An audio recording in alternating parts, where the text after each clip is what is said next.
Oi, gente! Nessa aula nós vamos estudar o início, né, do assunto de funções, é uma introdução a essa matéria.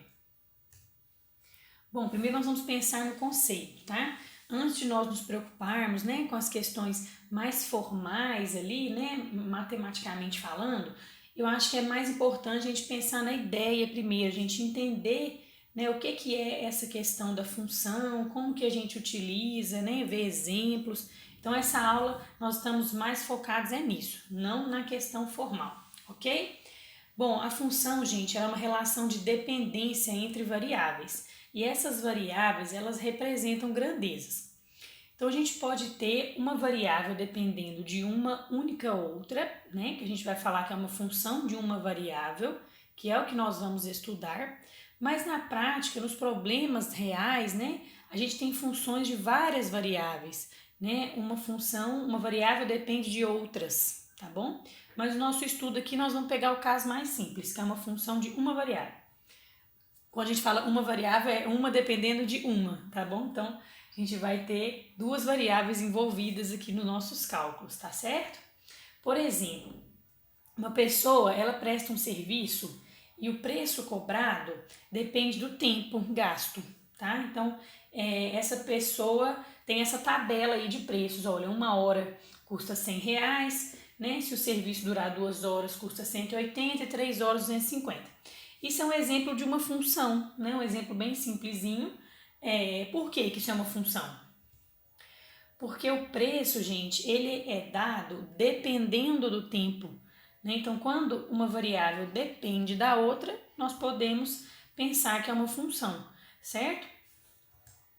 Então, nesse caso, o preço é a variável dependente, né? E o tempo é a variável independente. Então, é muito importante nos nossos problemas, quando a gente identificar que trata-se de uma função, nós vermos quem depende de quem. Exemplo 2. A área de um triângulo equilátero pode ser calculada a partir da medida do lado. Então, nós podemos dizer, gente, que essa área ela está escrita em função da medida do lado. Tá vendo? O A em função do L, né? Como é a área que está dependendo do lado, ela é a variável dependente. E a medida do lado é a variável independente, ok? E essa fórmula aí nós sabemos, né, de acordo com os nossos conhecimentos de geometria, né, que é o L ao quadrado vezes raiz de 3 sobre 4. Então, nesse caso, a gente tem uma função representada através de uma fórmula que a gente chama de lei da função, né, uma representação algébrica.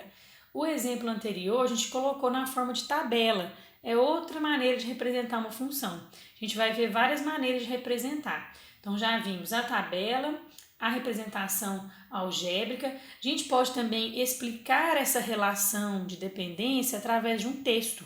A gente pode explicar a função usando a linguagem natural também, né?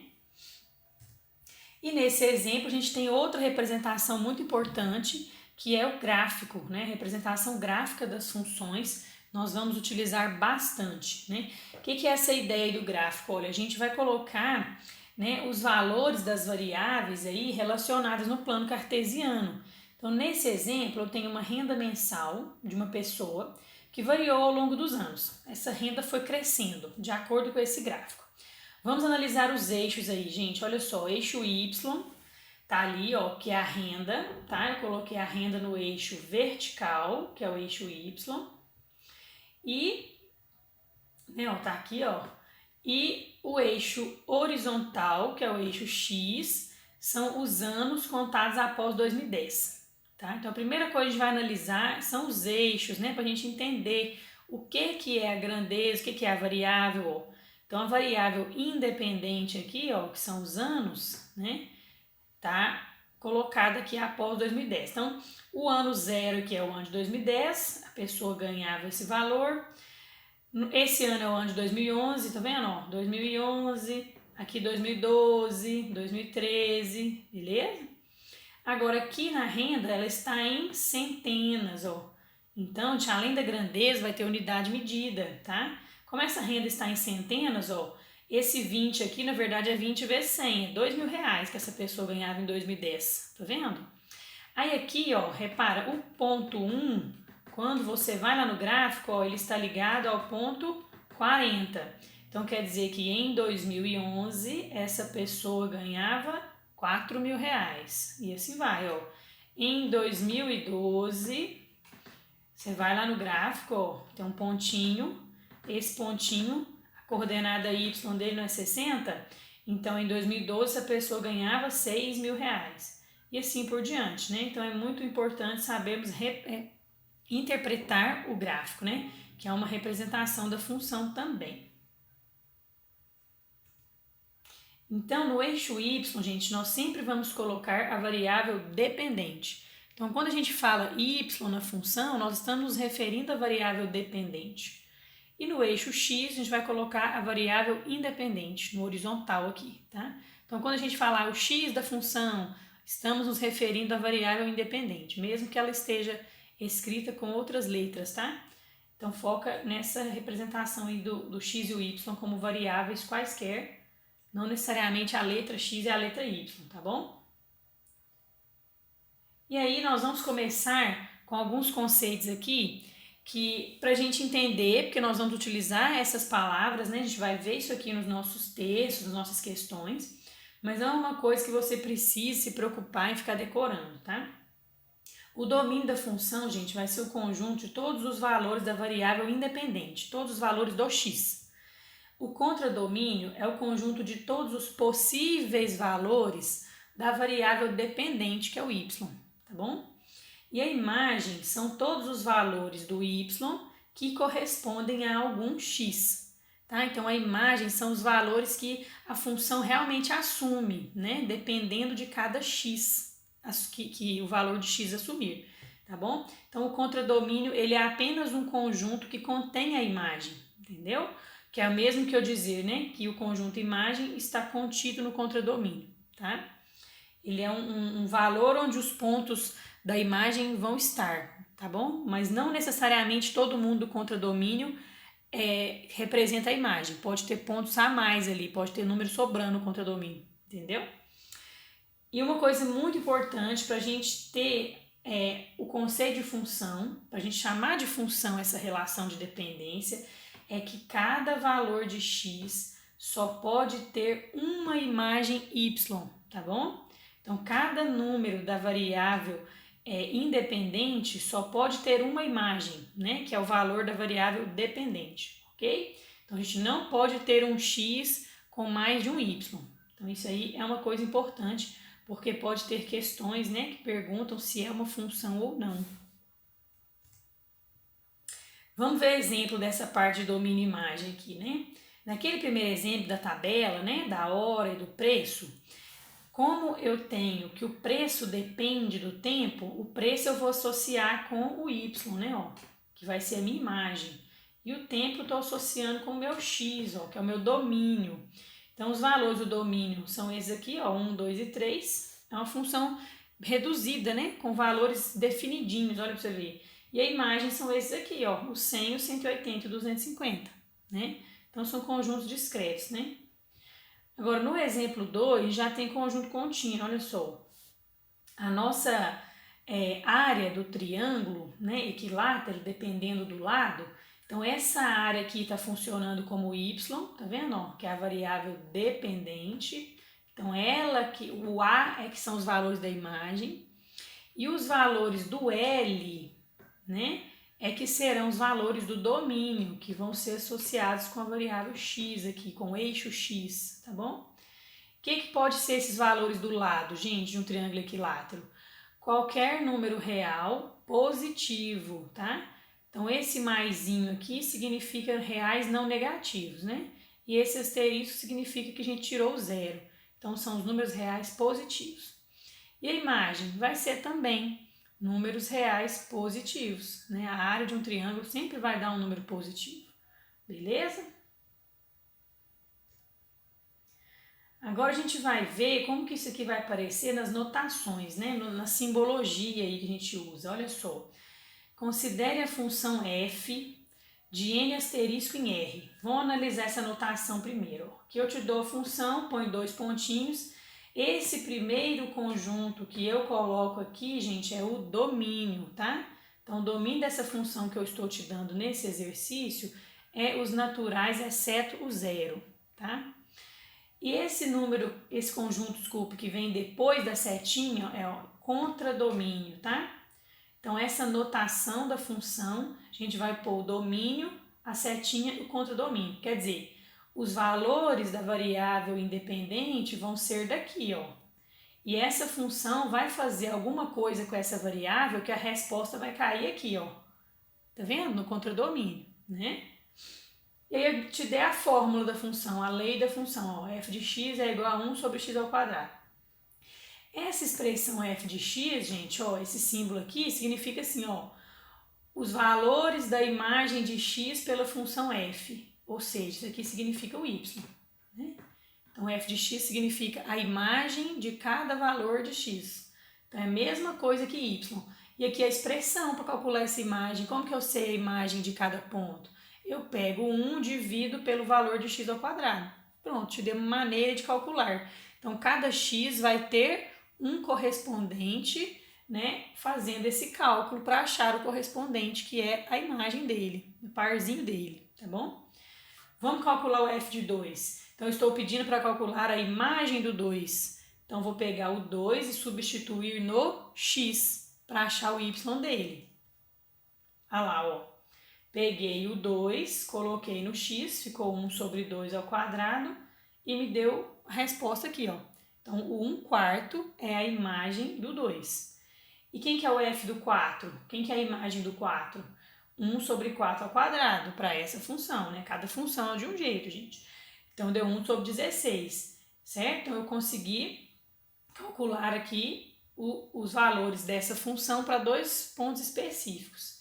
E está pedindo para somar, então minha resposta aqui, ó, vai dar 5 sobre 16, ok? Então, esse é um exemplo de cálculo mesmo, né, de valores da função quando eu tenho a fórmula. Agora, vamos ver como é que a gente descobre o domínio aqui, ó, das funções de acordo com a característica dela. O que pode haver de restrição no domínio das funções, né, gente? Pode ter raiz quadrada e pode ter denominador, né? Então, se tiver variável dentro da sua raiz quadrada ou qualquer raiz de índice par, né?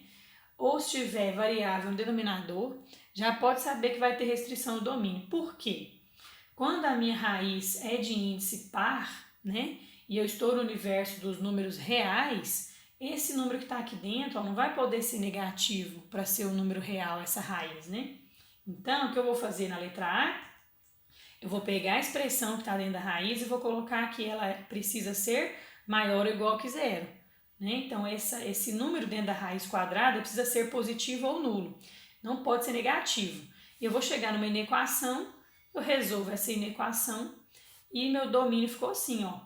Qualquer número real maior ou igual a 3. O que é a outra maneira de eu escrever isso? Na forma de intervalo, olha aí. Esse colchetinho é um intervalo fechado, quer dizer que o 3 faz parte da resposta, o 3 faz parte do domínio. E como é números maiores que 3, vai para infinito aqui, ó. E o parêntese significa intervalo aberto.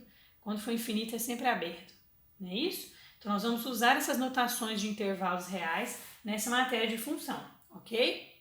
E de conjuntos também, claro. Vamos para a letra B, gente. O que não pode acontecer aqui para dar um número real nessa função? O que pode atrapalhar minha continha?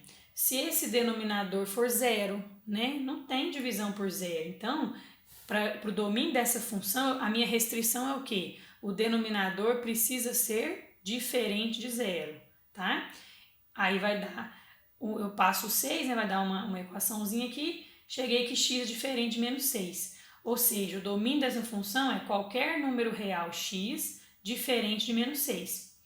Na notação de conjunto, que eu posso escrever, gente, números reais excluindo o menos 6, ó. Tá vendo? Então, esse menusinho para conjunto, né? Na verdade, ele é uma exclusão do elemento ali, uma exclusão de outro conjunto, né? Beleza?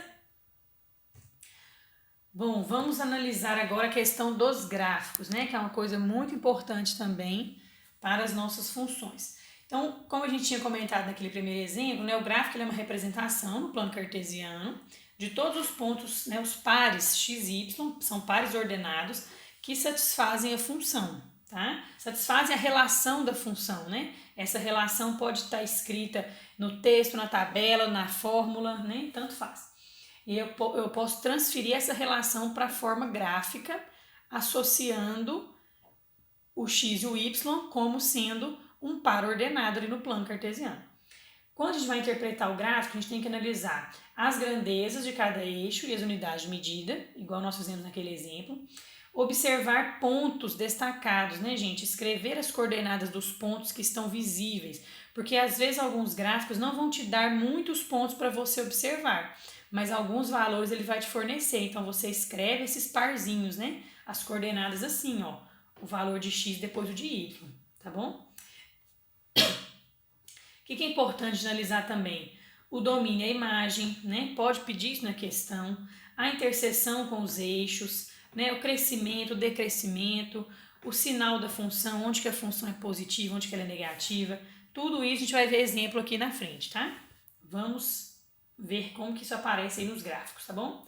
Primeiro, eu quero o domínio e a imagem dessa função aqui, esse gráfico muito louco, tá? E o que a gente tem que observar, gente? Vamos lembrar, o domínio são todos os valores do x. Então, eu vou percorrer o eixo x aqui, ó, da esquerda para a direita, tá? Para eu analisar onde que essa função está passando, ó. O menor valor de x que essa função assume, ó, é o menos 6. E o maior valor de x, ó, é o 11. Então, eu percorri o eixo horizontal aqui para verificar o domínio, né? E esse gráfico é contínuo, ó. Todos os pontos entre menos 6 e 11 fazem parte da função, não tem nenhum buraco aqui, nenhuma interrupção do gráfico, né? Então, eu posso falar que o domínio é esse intervalo de menos 6 até 11, tá? Tá com bolinha fechada aqui, ó, bolinha fechada, certo? Então, o menos 6 e o 11 fazem parte. Então, o domínio ficou assim, ó. Intervalo fechado no menos 6 e intervalo fechado no 11, ok? Agora, a imagem, gente, são todos os valores do y assumidos pela função. São os valores da função propriamente dita. Então, quando a gente fala quais são os valores que a função assume, a gente está perguntando sobre a imagem, sobre o y. Então, aqui, ó, percorre o eixo y, ó, de baixo para cima, lá, ó. O menor valor de y dessa função, que é esse pontinho aqui, ó, é o menos 4. E o maior valor de y que ela chega, o máximo aqui, ó, é 8. Então, o mínimo da função é o menos 4 e o máximo dessa função é o 8, tá bom? Então, a gente pode falar assim também, né? Mínimo da função e máximo da função, que é justamente o mínimo do y e o máximo do y, tá? Então, minha imagem ficou assim, ó, de menos 4 até 8, intervalo fechado também, ok? Esse exemplo aqui, gente, nós vamos trabalhar com pontos de interseção do gráfico com os eixos coordenados. O que é isso? Onde que esse gráfico corta o eixo x e onde que ele corta o eixo y. E é muito simples de fazer isso, gente. Olha só, vamos pensar. Minha função está aí com a fórmula, né? X ao quadrado mais 2x mais 1. Para eu achar a interseção com o eixo y, é só eu colocar o x igual a 0. Porque pensa para você ver, quando o ponto está em cima do eixo y, a coordenada x daquele ponto é 0, né? Então, nós vamos substituir o x por 0 lá na fórmula. Vou calcular o y, ó. Coloquei o 0 aqui, né? Ó, ficou assim, 0 ao quadrado mais 2 vezes 0 mais 1. Deu 1. Então, o ponto que eu achei é x igual a 0 e y igual a 1. Aí eu escrevo as coordenadas do ponto, ó, 0, 1. Sempre x primeiro e y depois. Agora eu vou achar a interseção com o outro eixo. Quando eu substituo o y por 0, gente, eu vou achar a interseção com o eixo x. Então, eu vou pegar a fórmula da minha função e vou igualar a 0. Eu vou chegar numa equação, ó, tá vendo? Essa equação aqui é uma equação do segundo grau, né? Então, a gente resolve essa equação pelo método que você preferir. Nesse caso, vai dar só uma solução, só uma raiz, tá bom? Pode dar duas, pode dar nenhuma, né? No caso da equação do segundo grau. No caso de outras funções, pode ter até mais raiz, dependendo de como é a função. E aí eu cheguei, ó, x igual a menos 1 e y é 0, né? Então, meu ponto é esse, ó, menos 1, 0. Beleza? Então, achei os pontos de interseção. Vamos visualizar isso daqui? Ah lá o gráfico da minha função, ó. Essa é uma função quadrática, né? Então, o gráfico dela é a parábola. A gente vai ver isso aí em outra aula, com detalhes. Então, aquele primeiro ponto lá que nós fizemos, tá aqui, ó. É o ponto 0,1, a interseção com o eixo Y. E o segundo pontinho é a interseção com o eixo X, ó, menos 1, 0. Tá aqui o pontinho A, beleza? Esse pontinho, gente, onde o gráfico corta o eixo X, ele é chamado de zero da função ou de raiz da função. Isso é um conceito importante, tá? Então, quando no seu problema pedir o zero da função ou raiz da função, está pedindo a interseção com o eixo X. O que você vai fazer? Substituir o Y por zero. Tá bom? Vamos para outro exemplo aqui, ainda sobre gráficos, hein? Qual que é o ponto de interseção dos gráficos das funções? Isso também é muito comum a gente precisar calcular, né? Pontos onde os gráficos se cortam, ponto de interseção. Então, eu te dei duas funções aqui, ó, f e g, né? Com as suas fórmulas. Eu quero saber onde que elas se cruzam, né? No desenho do gráfico lá. O que eu vou fazer, gente? Nós estamos procurando um ponto de coordenadas x, y que satisfaça as duas leis simultaneamente. Então, eu estou procurando a solução de um sistema de equações. Que sistema é esse? O sistema formado pelas duas equações das funções aqui, ó. A lei da primeira função, né? Eu coloquei y aqui, ó. E a lei da segunda função. Aqui eu coloquei nomes diferentes, eu pus f e g de x, porque são funções diferentes. Aqui eu coloquei tudo y, porque eu estou procurando o mesmo ponto que satisfaz as duas. Então não tem problema colocar a mesma letra, né? Eu estou procurando a mesma mesmo. É um valor só. Beleza? Aí nós vamos resolver esse sistema aqui, que é bem fácil, né? Porque o y já está isolado nas duas equações. Então é só eu igualar ali as expressões, ó. Certo? Resolvi essa equação, achei o x igual a 1, né? Então a solução da minha equaçãozinha ficou essa. Esse x igual a 1 você pode substituir na primeira ou na segunda para achar o y. Tanto faz, qualquer uma vai dar a mesma resposta, né? Então, o que eu descobri? Esse ponto de interseção, ó, é o ponto 1, 6. Essa é a resposta, né? O ponto de interseção desses dois gráficos. Vamos visualizar também esse aqui, a solução? Olha só. Fiz o desenho lá dos gráficos da minha função, tá? Minha função f está aqui de verde, minha função g está aqui de azul, ok? Para fazer esse gráfico, gente, manualmente, né? Eu fiz aqui no programa de computador. Para fazer ele manualmente, se precisar dessa visualização na hora da sua prova, você pode atribuir alguns valores para a sua variável x e calcular o y dela, calcular a imagem, né? Então, eu escolhi aqui, ó, o x igual a menos 1, substituí o menos 1 aqui, ó. 4 vezes menos 1 mais 2 deu isso. Peguei o x igual a 0, substituí, deu isso. Peguei o x igual a 1, deu isso. Só para eu ter uma noção, né, mais ou menos, de traçar esse gráfico. Mas é claro que a gente vai ter que ter um conhecimento melhor de cada função. Nós vamos estudar os tipos de funções para nos ajudar a fazer esses gráficos. Porque só colocando pontos, gente, na tabela, você nunca vai saber a quantidade de pontos que seria suficiente se você não conhece o comportamento daquela função, tá? Então, fazer gráfico de função não é só assim jogar uns pontos, não. Né? Quando a gente já sabe a carinha da função, eu já sei que isso aqui é uma função afim que vai dar uma reta. Então, se eu fizer 2 pontinhos, já é suficiente para eu desenhar essa reta, né? Ah, quando for parábola, eu vou pegar uns 3 pontos ou 4, né? Quando for função exponencial, né? Quando for logaritmo, quando for trigonométrico, cada função a gente já vai conhecer o comportamento do gráfico previamente, nós vamos estudar, porque fazer o gráfico de função assim na mão não é uma coisa simples, né? Mas se aparecer na hora da prova uma função diferente, você pode usar essa estratégia de escolher os pontos e calcular para te ajudar a tentar visualizar esse gráfico, né? Você pode atribuir os valores para você conseguir alguns pontos e te dar um norte ali, né, sobre aquele gráfico, ok? Então, os pontos são para isso, viu, gente? São para nortear, para nos dar uma noção, tá? Sobre onde essa reta vai passar, onde esse gráfico vai passar. Nesse caso, é uma reta, né? Aqui também é outra reta, ó, beleza? E você marca os pontinhos lá, ó. O que eu fiz aqui? Vamos pegar esse menos 1, 8, ó. Vai marcar no plano cartesiano, x menos 1 e o y 8, aquele aqui, ó.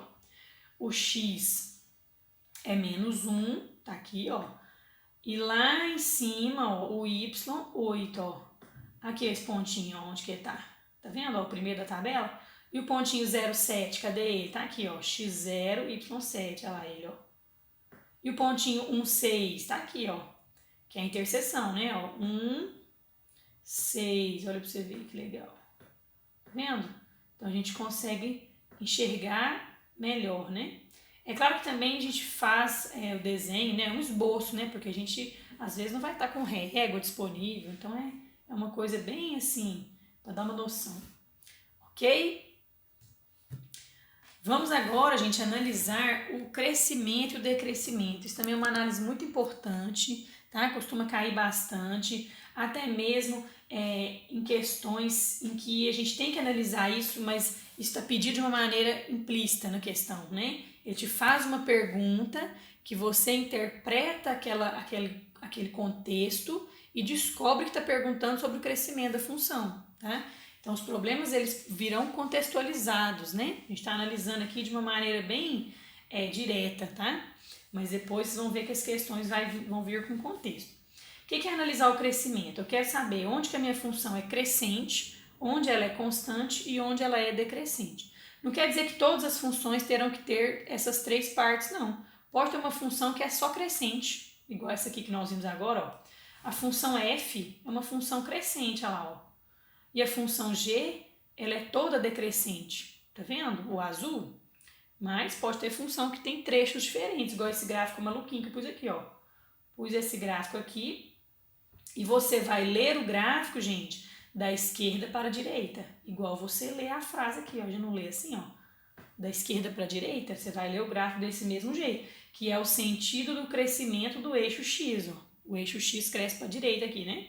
Então vamos ler, ó. Onde começou? Começou no 1, não tem a imagem dele. Foi crescendo, foi subindo o morro, ó, subida, crescimento.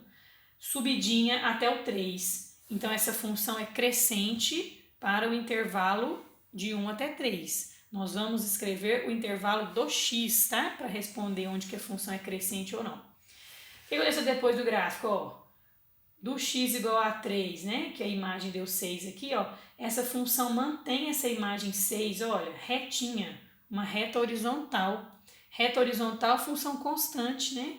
O valor da imagem não alterou, continuou 6, ó. Então, todo mundo de 3 até 7 tem imagem igual a 6, né? Então, a minha função é constante quando o x está entre 3 e 7. E do 7 ao 9, está uma curva, mas está uma curva descendo, olha. Tá vendo, ó? Descendo o escorregador. Pronto, decrescente. Muito fácil, né? Olhar o crescimento. Ótimo. E agora nós vamos analisar o sinal. O sinal vai nos dar um pouquinho mais de trabalho, né? O que é analisar o sinal? Quero saber onde essa função é positiva, onde ela é negativa e onde ela é nula. Quando eu falo onde, eu vou responder com os intervalos do valor do x, tá bom? Vamos ver primeiro onde que a função é zero. A função é o valor do y. Onde que o y é zero? Em cima do eixo x, ó. Então, são esses dois pontos, ó, A e B, ó. Olha aqui, ó. Em cima dos pontinhos A e B, a minha função é igual a zero, porque o y desses pontos é zero. Quem são esses pontos, ó? O ponto 1, 0, não sei se está dando para ver aí, o número ficou pequenininho aqui na minha imagem. E esse aqui é o ponto 6, 0. Então, quando o x é igual a 1 ou x igual a 6, a minha função é 0. Quem que são esses pontos, 1 e o 6 aqui? As raízes da função, né? Ou zeros da função. Muito bem. Agora, onde que a minha função, gente, é positiva? Lembrando, os valores da função são os valores do y. E o y é positivo, ó, na parte de cima do eixo, tá? Então, quando os valores da minha função, quando o meu gráfico estiver na parte de cima, tá? Acima do eixo x, que é nessa parte aqui, ó. Olha o gráfico aqui, onde que ele está acima do eixo x, ó. Nessa curvinha. Então, nessa curvinha, a função é positiva, tá? onde o gráfico estiver acima do eixo X. Como é que eu vou dar essa resposta, gente? Essa curvinha que eu marquei é quando o X está de 1 até 6, não é? Então, vou escrever assim, ó. Quando o X está entre 1 e 6, a minha função é positiva, f de x maior que 0. E no restante do gráfico aqui, ó, essa perninha aqui para baixo, a minha função é negativa, né? Porque não está abaixo do eixo X. E aqui também, ó, essa perninha aqui, ó, abaixo do eixo X, né? Ou seja, os valores aqui da minha função são negativos, olha lá, ó. O eixo Y, ele é negativo na parte de baixo, né? Então, quando o X é menor que 1, quer dizer, essa perninha são valores à esquerda do 1. Tá vendo? Ó, o 1 tá aqui, né? O 1 tá aqui, ó. À esquerda do 1, o meu gráfico fica para baixo. Então, é X menor que 1. Ou então, quando o X é para frente do 6, ó. Essa perninha aqui, ó, é quando o X está para frente do 6. Então, é X maior que 6, olha lá, ó. X menor que 1 ou X maior que 6. São dois intervalos, tá? Onde a minha função é negativa, menor que 0. Ok? Então, isso aqui é um exemplo de análise de sinal. E agora, a gente vai ter um exemplo sobre como que a gente pode descobrir os coeficientes da função a partir do gráfico, tá? Então, eu tenho o gráfico correspondente a essa função, ó, te dei a fórmula dela, y é igual a k vezes a elevado a x, mas eu não tenho os coeficientes a e k. Esses coeficientes são números reais, né? Eu quero calcular quem são eles, para eu saber de verdade quem é essa função. Porque eu sei mais ou menos a fórmula dela, mas está faltando coisa aqui, né? Então, eu já tenho um formato, né? Mas eu não tenho a função toda, completinha. O que nós vamos fazer? Observar os pontos destacados. Quais pontos do gráfico que estão visíveis, com valores conhecidos, que eu posso afirmar, ó, esse ponto é o ponto com tal coordenada, entendeu? Esse aqui, ó, o ponto B, que é o ponto 0,2, e o ponto A, que é o ponto 1,6. Visualizou? Escreva as coordenadas, tá? Muito importante a gente escrever para a gente conseguir trabalhar mais fácil com os cálculos, tá? Porque às vezes o gráfico, na hora de fazer a conta, a gente acaba confundindo. Então eu gosto de escrever as coordenadas, ó. 0, 2 e 1,6. O que eu vou fazer com esses pontos? Gente, esses pontos não têm que satisfazer a lei da função? Todos os pontos que estão no gráfico, todos eles, as coordenadas precisam satisfazer essa lei, né? É isso que é a função, né? Ó, é isso que é uma correspondência do gráfico com a lei. Cada ponto do gráfico, as coordenadas x e y têm que obedecer essa fórmula, certo? Então, esses pontos também têm que obedecer essa fórmula. Eu vou substituir. Aí eu vou pegar esse 0 aqui, vou pôr no x, vou pegar esse 2, vou pôr no y. Vamos lá. Ó, olha lá, ó, coloquei o 0 no x e o 2 no y. Estão vendo? Lá na lei da função. A elevado a 0 vai dar 1. Então, meu k eu já descobri que é 2. Então, já achei um coeficiente aqui, ó. Agora, eu vou trabalhar com outro ponto, tá bom? Vamos substituir também, ó. O 1 no x e o 6 no y, olha lá. Coloquei lá na função, ó. O 1 no x, tá aqui, e o 6 no y. Como eu já sei que o k é 2, ó, vai ficar que 6 é igual a 2a. Então, a é 3. Já descobri o outro coeficiente. Pronto. Então, conheça a minha função certinho, gente. Minha função é 2 vezes 3 elevado a x, que é uma função exponencial. Ok? Com esse gráfico lindinho aqui, ó, crescente, bem crescente. Então, é isso, nossa aula de introdução a funções. Teremos outras aulas, né, detalhando os tipos de funções. Acompanhem aí. Bons estudos e até a próxima!